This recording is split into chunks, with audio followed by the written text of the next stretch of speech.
Now you may be thinking to yourself, well, playing around the basket, that's not my game, or that's not what I do, right? My entire career, I've been known as a perimeter guard, like a speed kind of player. And really the bottom line is, you either evolve as a player, change your game to what suits your physicality the best and the most, or you kind of just give up and stop playing. That's one of the reasons like older players are so rare out here, because older players, it's too hard to change. Basketball is too physically and athletically demanding as you get older, and older players that have been through the ringer, been through the process, they don't want to change and evolve and become players, change their games that much.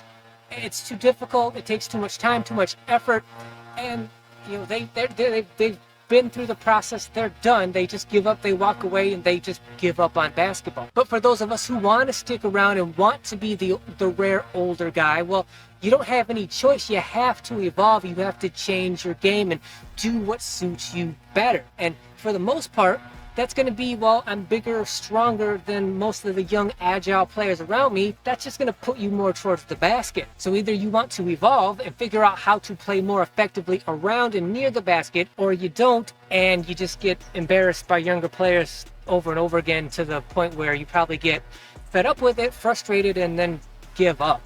Now, I'm not saying that you have to change your game completely and only play around the basket. You just need to evolve your near basket playing to the point where you can still be a good, effective player on both offense and defense. It doesn't have to be the only part of your game, but it has to evolve to be effective enough so that you can still be a good, decent, effective player out here amongst the younger players. Secondly, when we're talking about playing towards your strengths, a strength that you have that younger players don't have, can't have, is your experience. Because there's a difference between skill and experience. Even the most hardcore, serious, studied younger players who study the game relentlessly, take it very seriously, are students of the game, they may be very well skilled, but because they're so young and you have 10 plus years of experience on them, their skill cannot replace your experience. With your experience